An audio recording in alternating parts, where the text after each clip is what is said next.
Good morning, everyone. Thank you for joining us today for the Introduction to Efficient Lighting and Controls webinar. My name is Beth, and I will be co-hosting today's webinar. I'll be monitoring chat and conducting polling at the end of the webinar. Today, we will be covering highlights from our half-day seminar, Introduction to Efficient Lighting and Controls. We hope that after today, you will be able to understand some of the fundamentals and apply them at your facility to help you save energy and money. We also want to thank our sponsors, the Energy Trust of Oregon and the Northwest Energy Efficiency Alliance. Our customers have let us know that they appreciate that we're aligned with these organizations, which helps eliminate any confusion regarding energy efficiency and renewables. Before I introduce the presenter today, I'd like to show you some of the tools we'll be using during the webinar. To the right of your screen, you'll see several windows: the participants window, the chat window, and the polling window, which will appear at the end of the webinar. If you have any questions during the webinar, you may submit them through chat to me, the host, and the instructor will answer them at the end of the webinar. There will also be, this will be an informal session, so if you'd like to share an example or you have a question you'd like the instructor to address immediately, please feel free to raise your hand using the raise hand icon, which you'll see at the bottom of the participants window. At the top left corner of your screen, under the Quick Start tab, you'll see some tools, which I am drawing a red line under right now. These are the annotation tools, and the presenter will ask you to use these tools on specific slides during the webinar, and he'll remind you about their location as well. And now I'd like to introduce the presenter for today, Mark Whitney. Mark has more than 16 years of professional lighting experience at PGE. He currently provides technical lighting support for commercial and industrial projects of all types and sizes. Mark also conducts site visits to review or recommends lighting upgrade strategies, concepts, and appropriate technologies. Mark is lighting certified through NCQLP since 1998. He's also a Illuminating Engineering Society of North America member and past president of the Oregon section. And Mark is also a LEED accredited professional. So without further ado, I'm going to hand the presentation over to Mark. Thanks, Beth, and welcome everyone to today's lighting webinar. I'm confident you'll find today's presentation to be helpful, and do my best to make it interesting for you. One of my favorite things to do at PG is working with our commercial industrial customers to help them with their lighting efficiency projects, and I plan to share some of my favorite tips and suggestions with you today. So on the screen you see the agenda. The main theme throughout this presentation is saving energy, saving money, as well as providing better quality lighting through a lighting upgrade project. So throughout the webinar, I want you to think of a lighting upgrade application at your business site, or if you don't have a business site, just pick one that you're most interested in. So the goal today is to supply you with information about lighting and energy efficiency that will make a difference at your place of business. Now, some topics will simply be an introduction, and others will go more in depth. As Beth mentioned, these are highlights from a half-day seminar that I frequently do here at PGE. So we want to invite your active participation, and one of those ways is by using the annotation tools on your computer, the upper left-hand side, and I'm going to ask you to use them on the next slide so you get a chance to try them out. We'll do our best to answer questions you may have, and to do that we plan to leave about 10 minutes at the end to answer questions that may have come up by going through this presentation.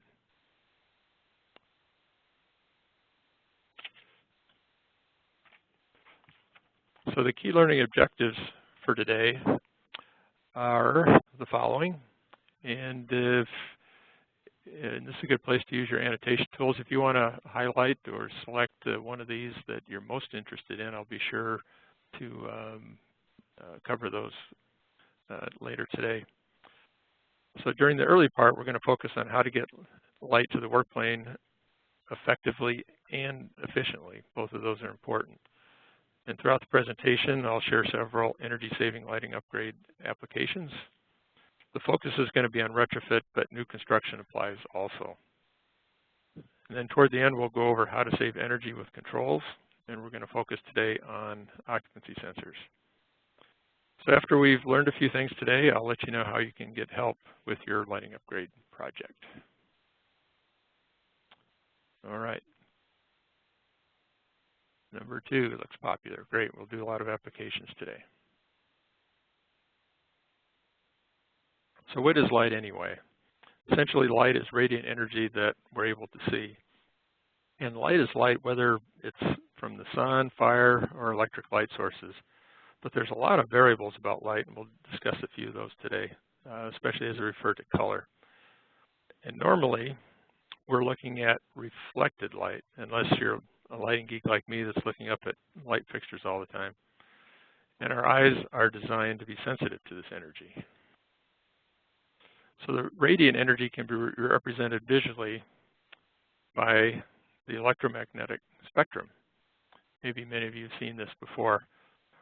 But there's all types of radiant energy, from gamma rays to radio waves, X-rays, infrared. These are all radiant energy, but there's this small band right here that is the wavelength of visible light. From around 380 down here at the ultraviolet, the purple end, all the way up to around 770, 780 nanometers at the red end. And all the colors of the rainbow are represented. So what's important about this is that light quality is very much related to the amount and the intensity of the light spectrum in a particular light source. So our eyes detect visual images on the retina that's located at the back of the eye. And we have photosensitive receptors that allow us to distinguish between different colors and also light intensity. So one type of receptor is called the rods, and this is the receptor that is active during low light levels. And we have very few color cues at low light levels. Mostly we're looking at black and white and different intensities of that. And we have lots of rods that are scattered throughout the retina. Now the cones, on the other hand, allow us to distinguish color at higher light levels. And we have far fewer cones, and most of them are located right here in a section called the fovea. And this represents about a 2-degree view of optimum vision. This is our maximum focus. This is where acuity really comes into play. This is where we see things most clearly. So there's 2 metrics that have to do with color. The first of them that we'll talk about is the color rendering index. And this is a scale from 0 to 100. And it indicates the effect of a light source on the color appearance of objects that we're looking at. And this is not a perfect metric, but it works pretty well for most sources.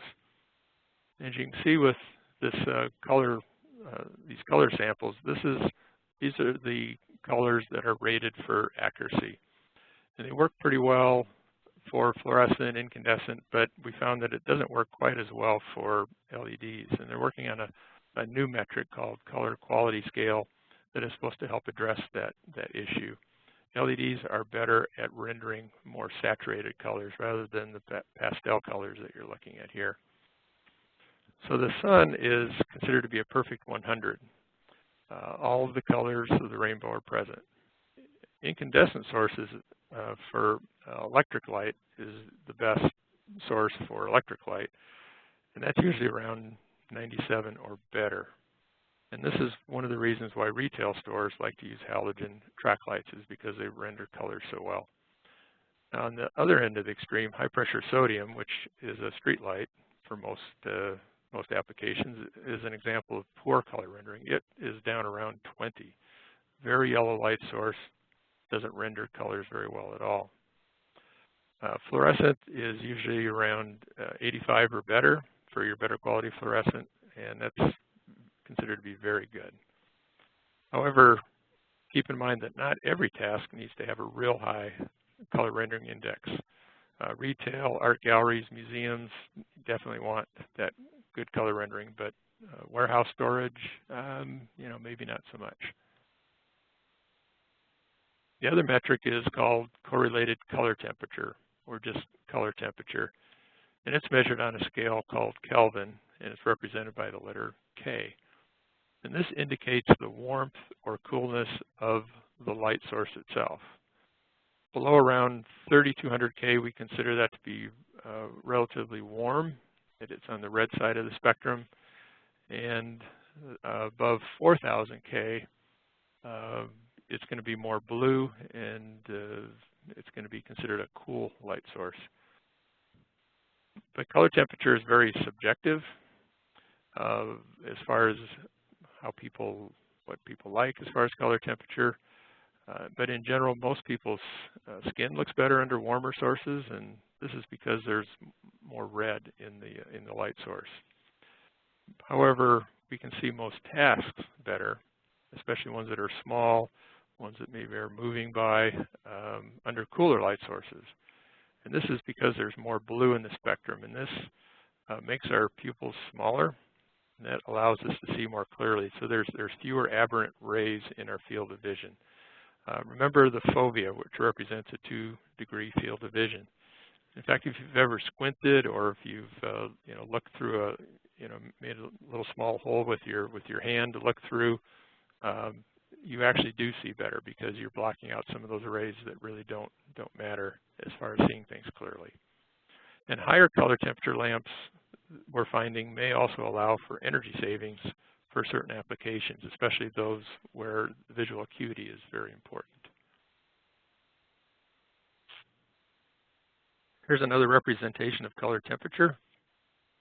And on this one, I'm also going to ask you to use your annotation tools. And if you haven't found out where they are yet, they're in this section right up here above my arrow.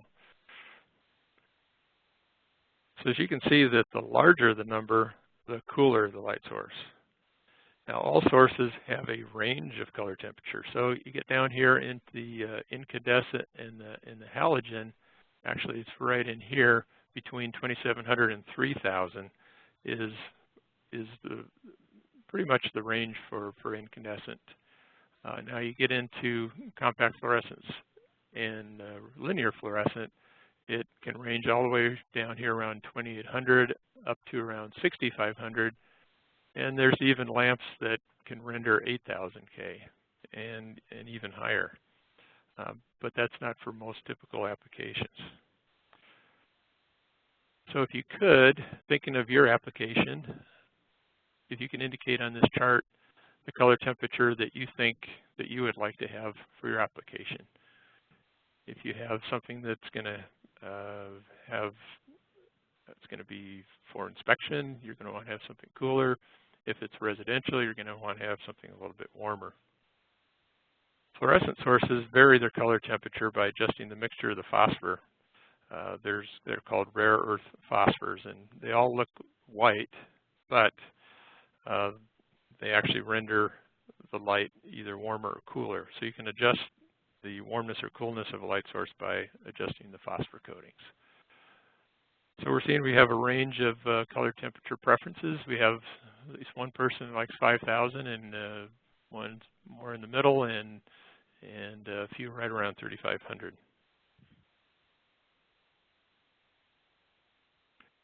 So let's turn our focus now on some common lighting terms. That's going to help us later on. And we're going to find out how we can get light to where you want it in an efficient way. And to get started, we want an efficient light source. So we have our input power, proudly provided by Portland General Electric, to light up your light source.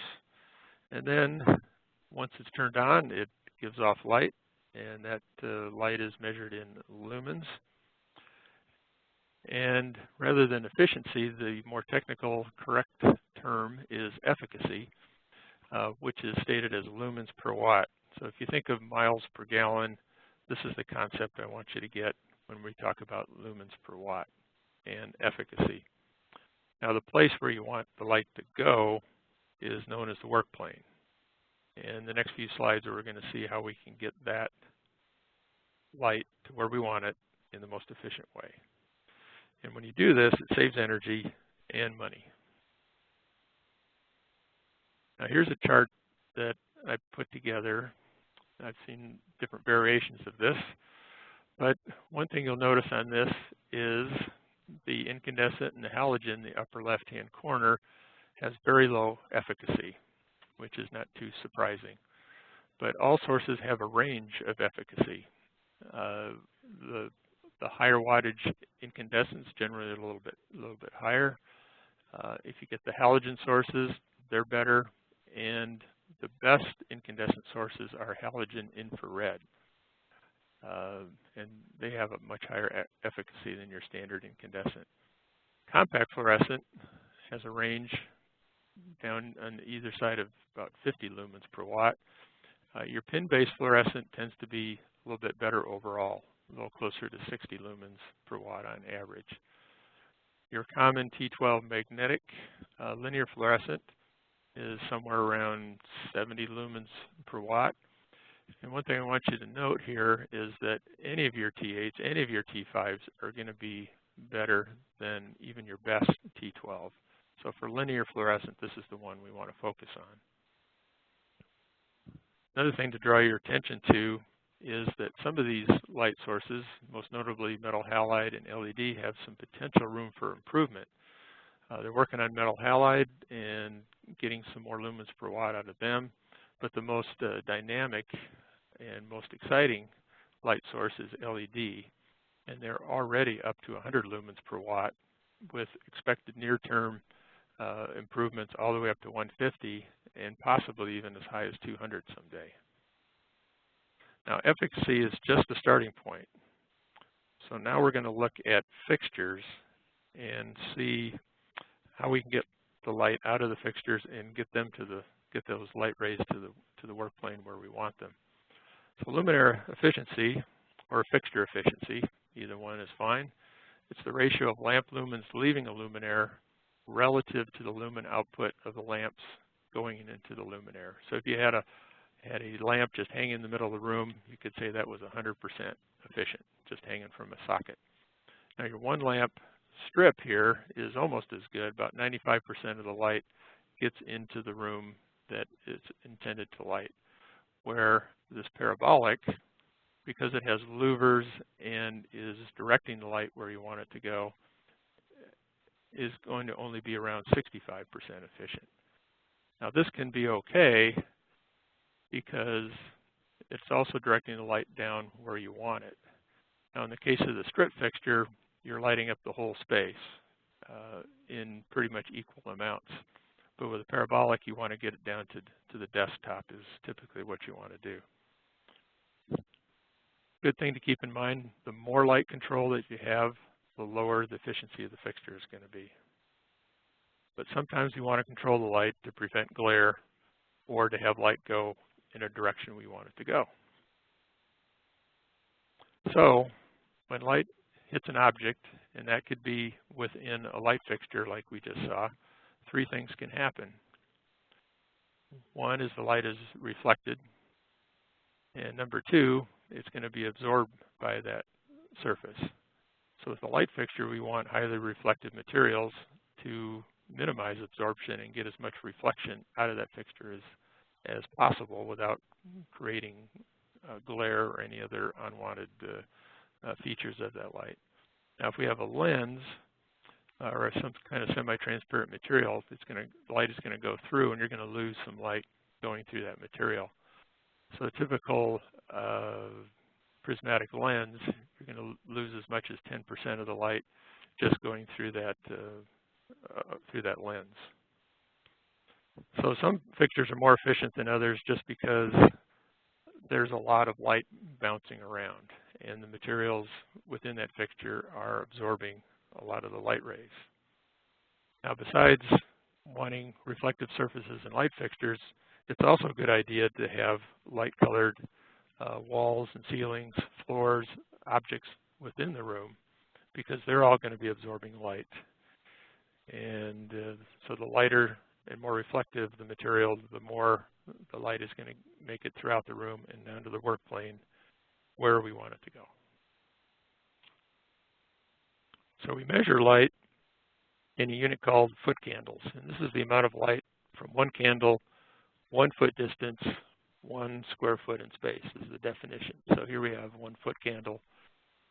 Now, a real important concept to understand is that light is affected by distance, and it's not just distance, but it's distance squared. So in the case of being 2 feet apart from a light source, you're not going to have half the light, you're going to have 1/4 the light. So that really can make a difference. So having a space with a 10-foot ceiling versus an 8-foot ceiling, even though it's only a couple feet, can really make a difference in the light getting down to where you want it. Now your work plane is going to be wherever you want the light to go. It could be the floor, your desktop. At school, it could be a whiteboard, or maybe it's a retail display. So whatever that is. Now the IES publishes a lighting handbook, and they tend to group light levels in categories. So just to give us a reference on foot candles, orientation and simple visual tasks, just being able to get around, walking in the corridor, for instance, that range is like less than 1 foot candle to about 20 foot candles. And our common visual tasks like reading, pretty common one, 30 to 75 foot candles is that range. And then there's special visual tasks, and that would be tasks like inspection all the way up to brain surgery. So that could go from 100 to around all the way up to 2,000 foot candles in some medical situations. And in case you haven't seen a foot candle, there's a picture.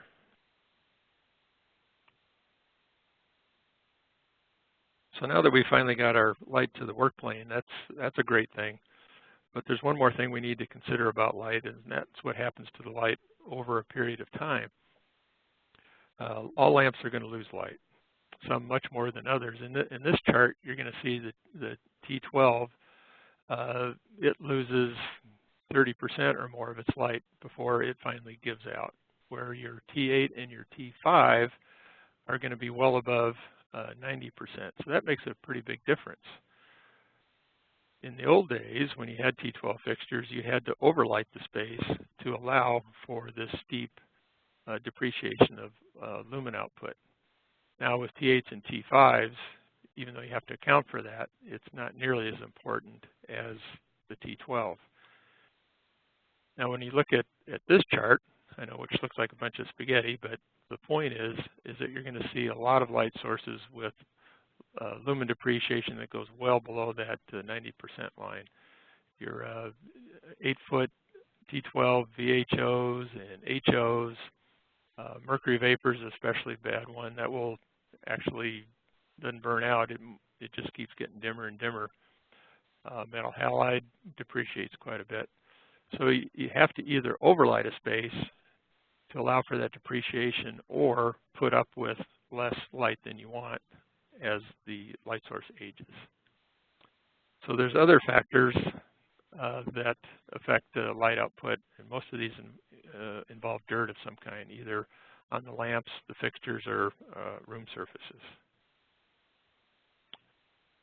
One more thing to keep in mind, and we'll have a little quiz at the end, so get your arrows and circling tools at the ready. Spacing criterion is the ratio that's used to calculate the maximum recommended installation spacing to obtain an even pattern of light, and that's assuming that we want an even pattern of light. So in this example, we have a 10-foot ceiling, and we determined that the proper spacing, or the maximum spacing, is 11 feet.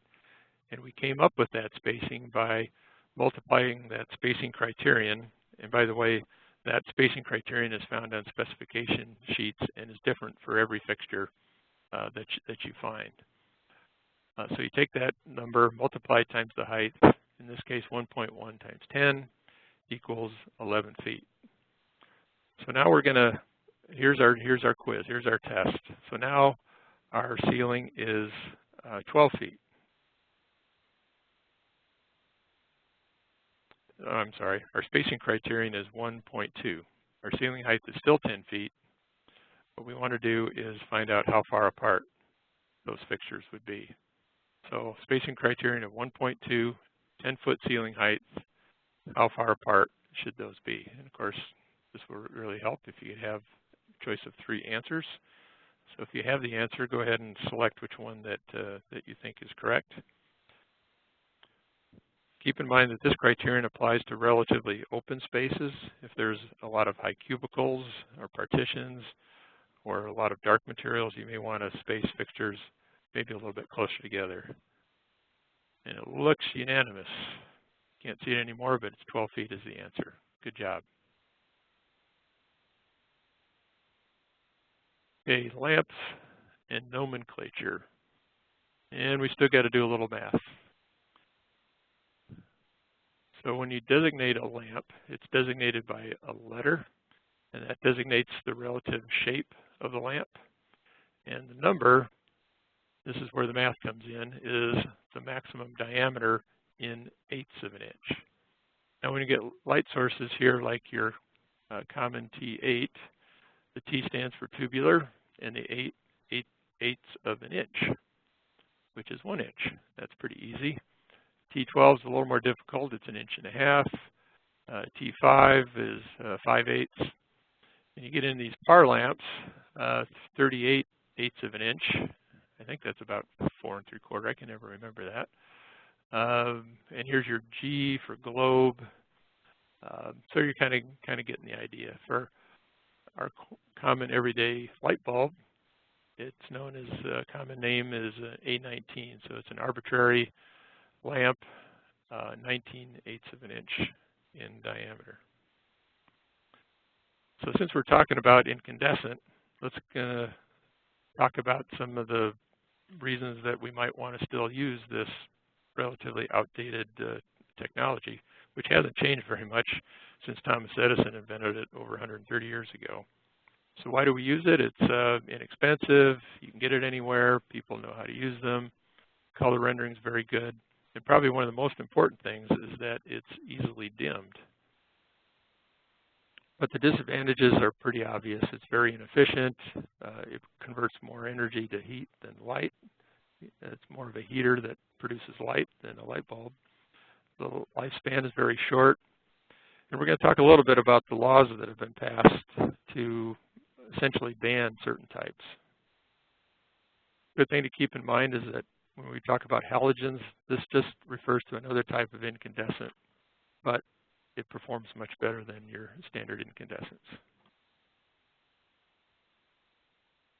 So now that this lighting law took effect, which this year essentially outlaws your standard 100-watt bulb, what are your choices? Well, you can go to an energy-saving incandescent, which is good. You save 25%. Better is compact fluorescence, and best in many applications is LED, which saves about the same or a little more than CFLs right now, but they have a much longer lifespan, which is one of the key points in this chart down at the bottom here. As you can see, even the energy-saving incandescents, 1,000 to 3,000 is typical. Your CFLs, much longer lifespan, but look at LEDs, 35 to 50,000 hours. That's huge, but it's going to be more expensive. Another key feature is dimming. We already said that incandescent dims really well. CFLs really don't. They make some that dim, but they don't work all that great in general. LEDs, some do. Actually, most dim pretty well, but some don't. And the color quality, CFLs, good to very good. LEDs, I would actually classify as most of them are very good to excellent these days. So you need to do your homework. Hours of operation is especially going to be important, especially when picking LEDs. So here's some of the energy-saving bulbs from the big three. As I mentioned, the 100-watt is going away this year, the 75-watt next year, and then the 60 and 40-watt in 2014. And these bulbs need to be better by 25 to 30%. Compact fluorescent, here's some examples, different shapes, sizes. And this one at the top here is pretty unique. I call it a hybrid. It actually has a halogen capsule in the middle, that turns on instantly. One of the problems with CFLs is they take a while to warm up. This bulb, the halogen capsule turns on right away, and then after it has warmed up the compact fluorescent, it turns on, and the halogen itself turns off. Actually, they both turn on at the same time, but after the CFL has warmed up, the halogen turns off. Now with LED, a lot of different configurations for these. Now, LEDs are also come in par lamps or par shapes. And it's a little known fact, but a lot of your halogens have also, they no longer make them. And in your directional lamps, which are your par lamps, the ones that are going to comply are going to be the ones that have infrared version. So HIR or IR designation is going to be your complying lamp. Okay, let's move on to fluorescent, your linear fluorescent. This is a lamp most of you are familiar with. Good thing to know is these used to be 40-watt lamps. Now they're 34-watt energy savers. They do save energy, but the light quality is relatively poor, somewhere around 70 CRI. They don't like the cold, and they're operated by inefficient magnetic ballast, which the manufacturing of which ceased in about 2010. And now most T12, the common T12 lamps, are mandated to be phased out, and that took effect just last month. So T12s are pretty bad, so it makes all the sense in the world to replace them. But what do you replace them with? And what we want to replace them with is T8, but not just any T8, it's a high-performance T8. And this is a specific classification, usually 3,100 lumens or more. And there's also high-performance electronic ballast. They operate the T8 lamps more efficiently. And when you combine these, you get your high-performance system. It's important to know that the high-performance lamps and ballast are required in order to receive an incentive in PG service territory from Energy Trust of Oregon. And to find out which lamps qualify, you can go to this website at CEE1.org. That's the Consortium for Energy Efficiency.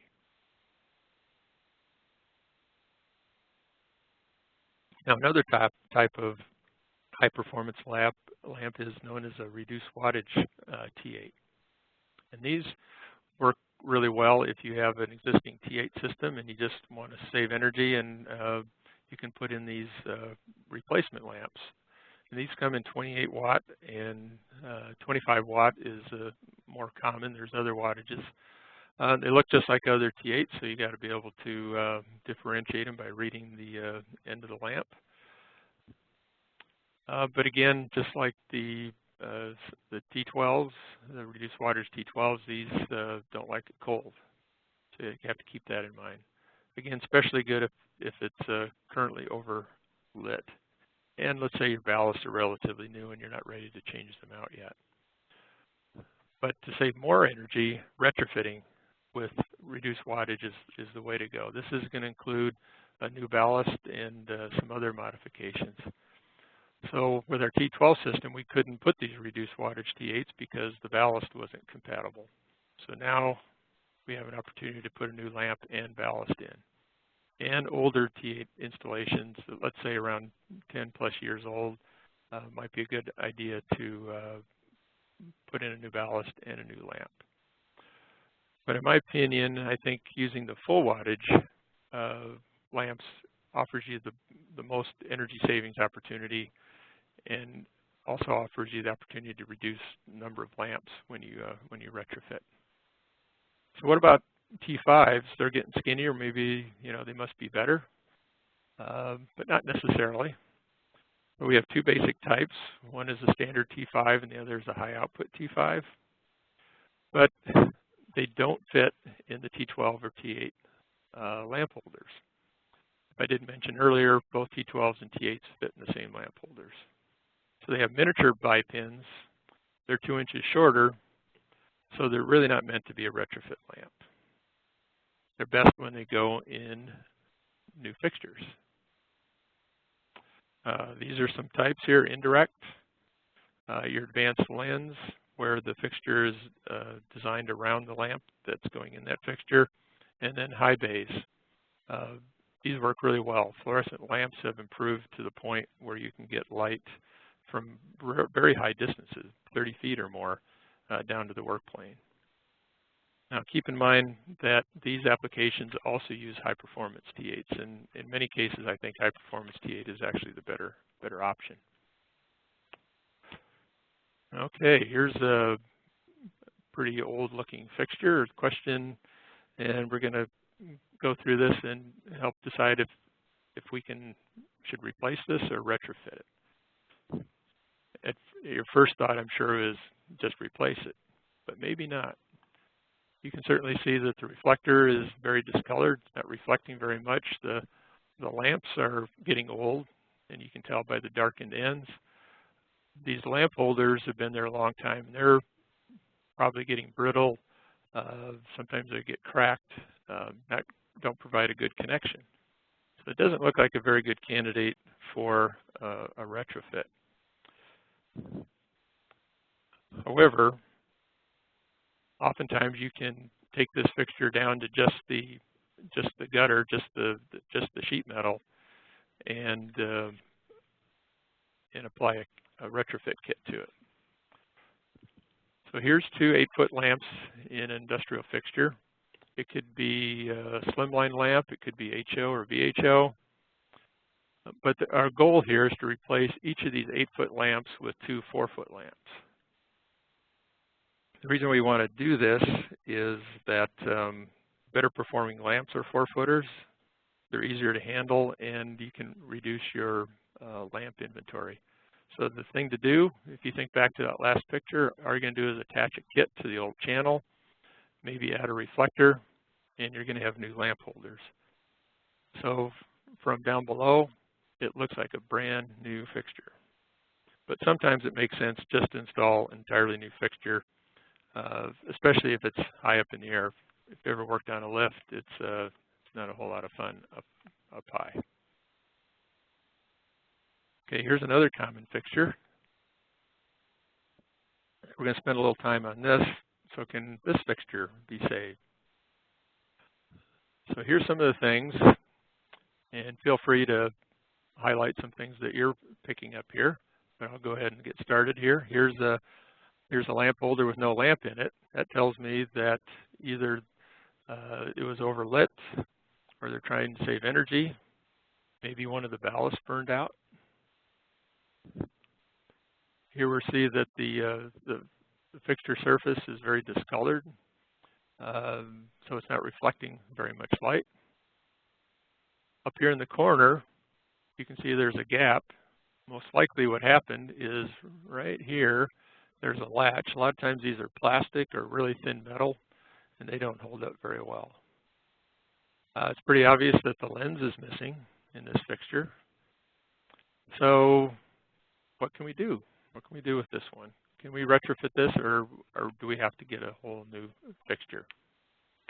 Another thing to point out is the sides in this fixture are sloped, which actually helps us. Some fixtures like this have a very boxy shape.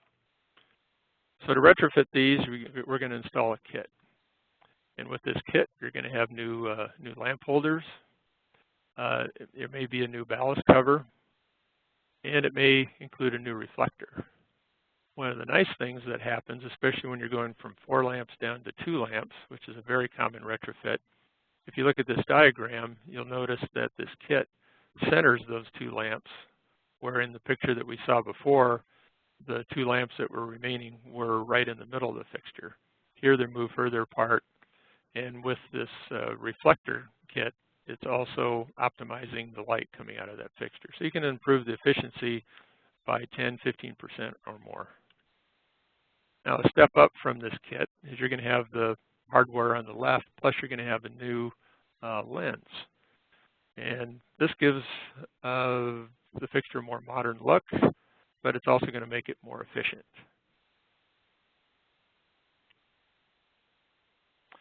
So to summarize then, we want to replace any T12 fixtures that we have yesterday. Those got to go. And when we replace those, we want to go with high-performance T8s, not just any old T8 you can get off the shelf. You want to get one that's on the approved list. Also consider full wattage before you look at reduced wattage. That again is so you can reduce the number of lamps.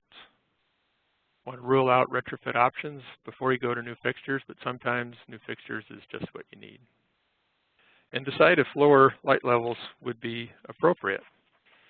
Don't just automatically retrofit lamp for lamp. Look for delamping opportunities. And maybe you can reduce the ambient light level and introduce a task light, which will be more efficient. Okay, let's switch gears and go to lighting controls. And because of our time constraints, we're only going to talk about occupancy sensors. Most people are familiar with these. They turn the light off when no one's there. And most people have had an experience with sensors. Maybe it wasn't the best. Had to wave your hands to make them come back on. But they are getting smarter and more reliable. But it's important to pick the right type for your application. Here we see a wall switch. Turns the lights on and off automatically. This type goes on the ceiling, and this attaches to a high bay fixture and does the same thing. It uses infrared technology to turn fixtures off when no one's around. So speaking of infrared, that's the first type we're going to talk about. The most important thing to know about passive infrared sensors is that they need line of sight. They can't see around corners. And if there's an obstruction or a partition, then it can't see you. So this would not be a good one to use in a restroom with partitions. So this is your least expensive fixture. But because they don't detect as well the further away you get, sometimes they go off when you don't want them to go off. And here's some of the applications that are good. Small private offices without obstructions. Large offices, open restrooms, again without stalls. Hallways and aisles in your fixture-mounted high bays almost always use infrared. Another technology that is very common is ultrasonic. And this looks for what I call a disturbance in the force, especially movement that's going toward or away from the sensor. That's where it's most sensitive.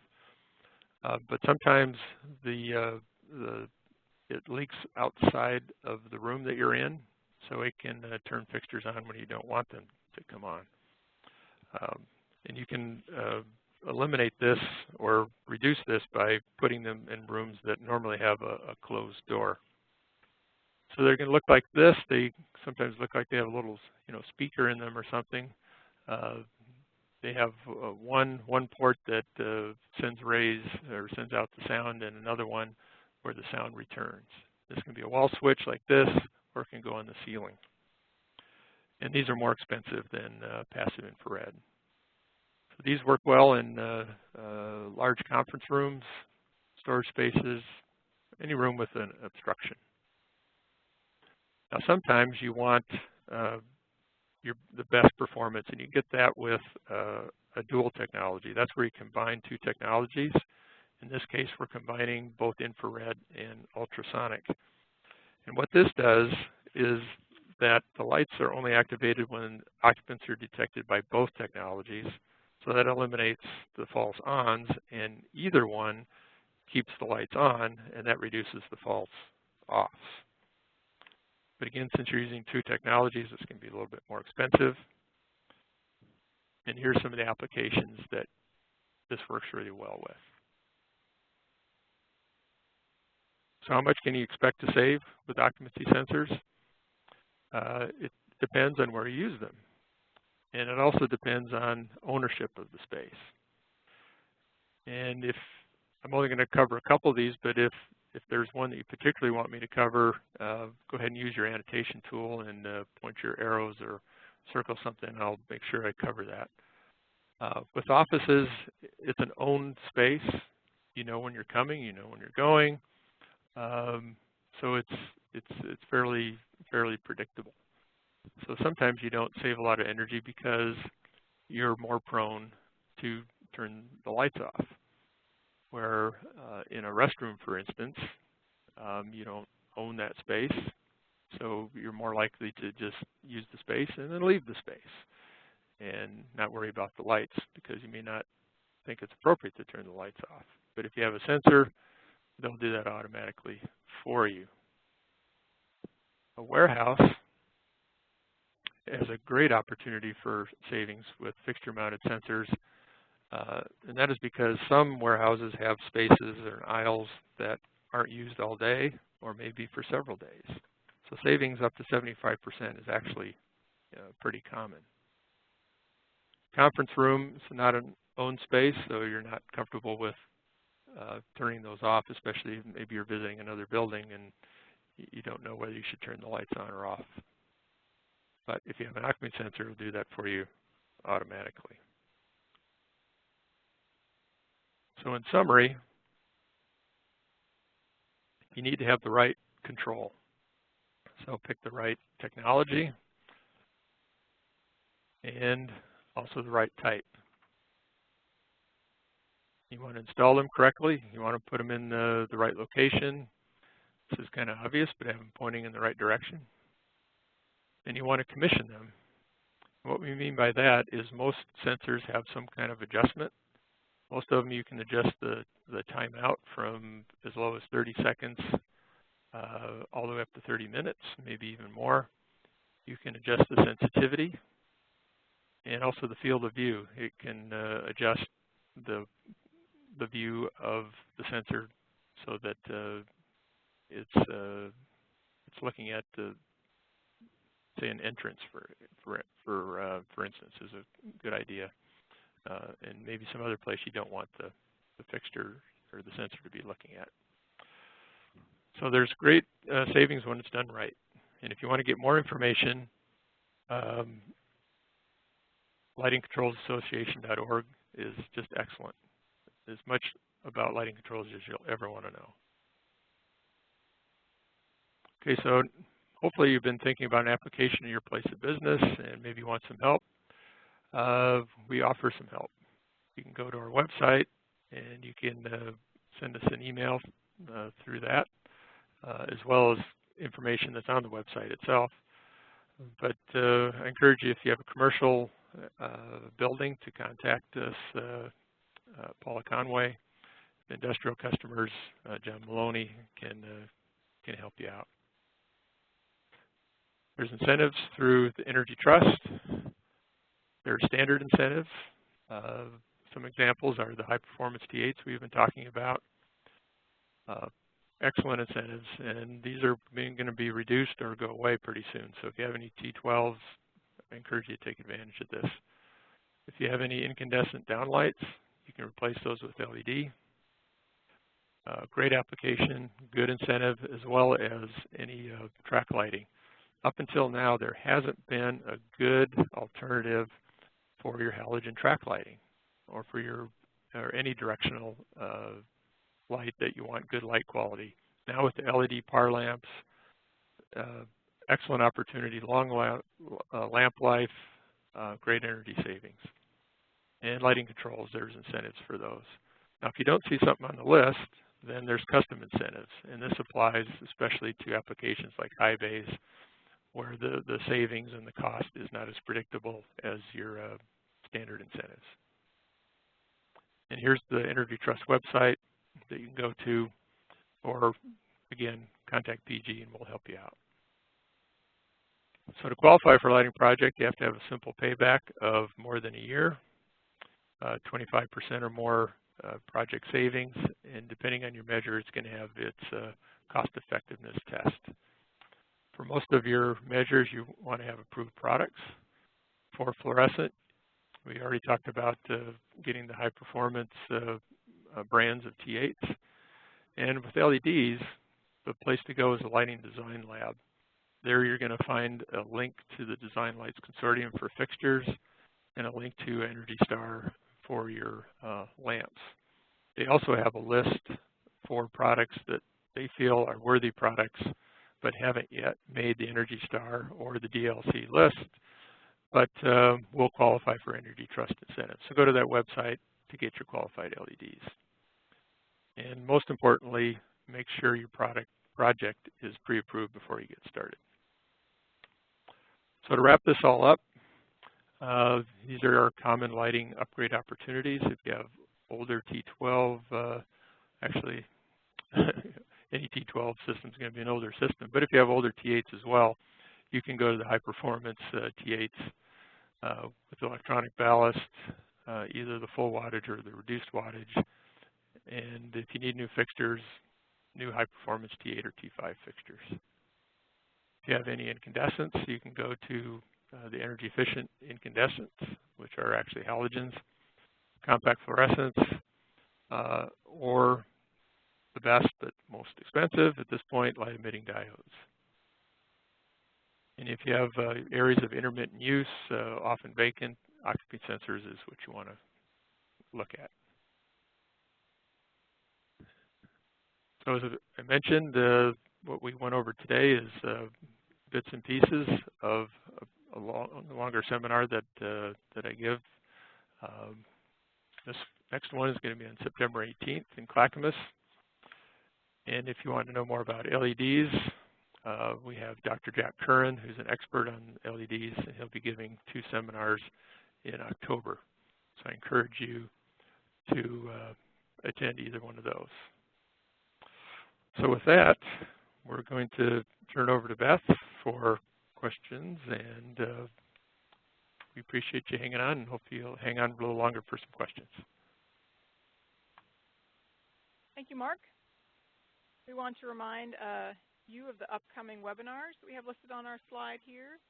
Next week, we actually have a new webinar, Energy Efficiency for Small and Mid-Sized Business. So if that fits the bill for any of you, we encourage you to register and to join us next Wednesday. Before we proceed to the question and answer portion of the webinar, I would like to remind everyone that you can continue to submit questions to me through chat, and I will, the host, and I will ask Mark the questions at the end. Within a few days, we'll send out a follow-up email with the recording of the session and the PDF of the materials. I'd like to draw everyone's attention right now to the polling survey, which I just opened and should appear in your on the right side of your screen. And we really appreciate your feedback, so please fill out that survey, and we will use your responses to help improve future webinars. And now for the question and answer portion of the webinar. Our first question, Mark, should be a pretty easy one, I think. With regards to lamp nomenclature, what does the F stand for? Yeah, the F stands for flame. So if you remember that picture when we're looking at lamps, it has kind of a flame experience. So this would be a decorative lamp that would go in a chandelier. So that's what the F stands for. Hey, Mark, can you explain the others too, like E, FLE, and EL?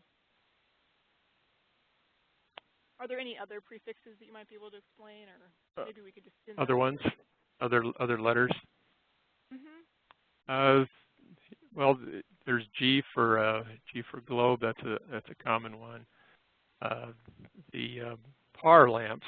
I don't think I explained that. That actually stands for parabolic aluminized reflector, which is a long term, but what it designates is the kind of lamp that has a point source, which is one of the advantages of halogen, is that it has a very small filament.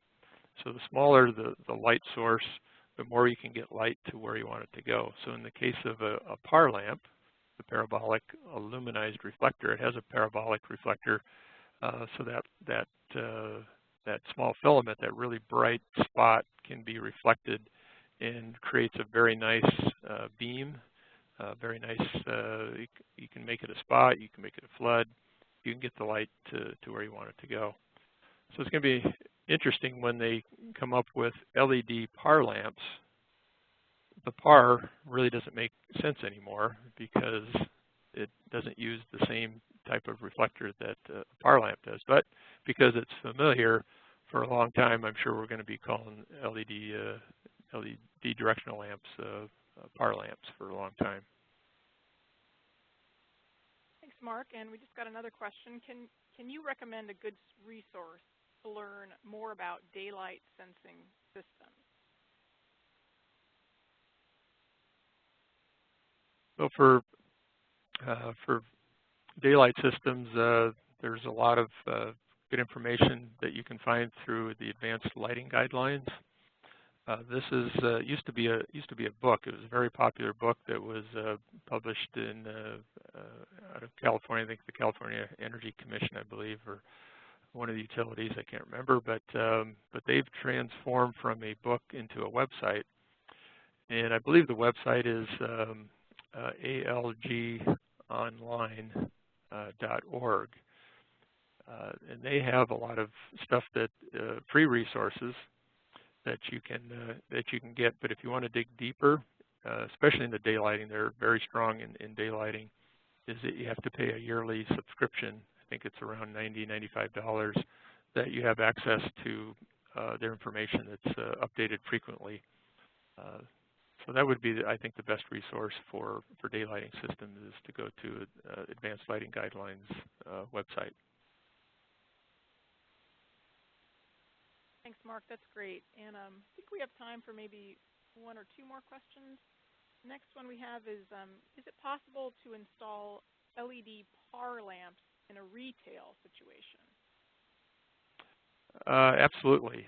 The LED PAR lamps offer one of the best energy saving opportunities that I've seen in a long time, and where LEDs really work well.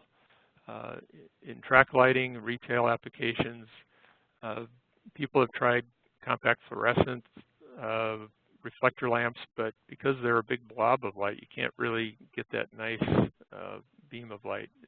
Everything tends to be a flood. You can't get a CFL spotlight. It just doesn't work, and the color isn't always the best. So there's a lot of compromises with compact fluorescence. And then there was a ceramic metal halide, which was popular. It had longer lamp life. The colors were pretty good, but not quite as good.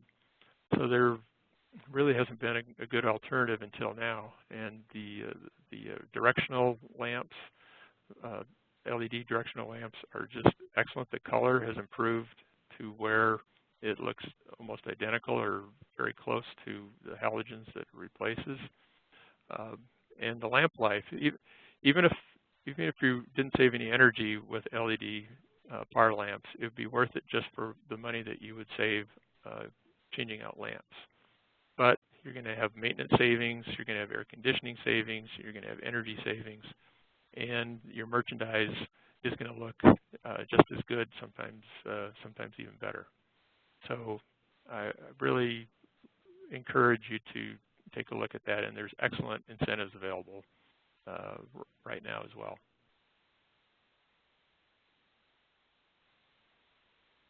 Okay, that's great, Mark. We have one last question that we have time for, and that I've received, and that is it possible and or advisable to relamp screw-in metal halide with screw-in CFL without doing any other changes to the fixture?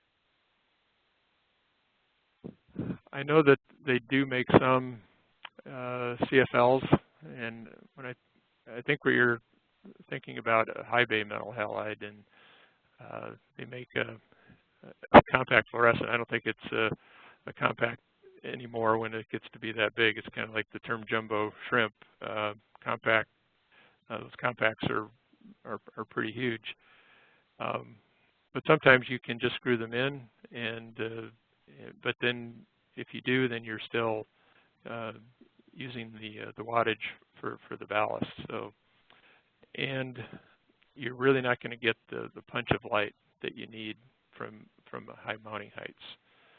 So I've seen some out there. I've seen some compact fluorescents as big as 150 and even 200 watts. But in general, I don't think that's the best application. I think you're better off using the linear fluorescent new fixtures. One thing to consider, though, and I'm working with an application right now where you are replacing the ballast in a high bay fixture, putting a LED module in there, putting a driver where the ballast used to be, and putting an LED module where the lamp used to be, and that system can work quite well. The cost is still up there quite a bit, but if you have long hours of operation and you also want to have some controls, which you didn't have with metal halide, then that's definitely something to consider.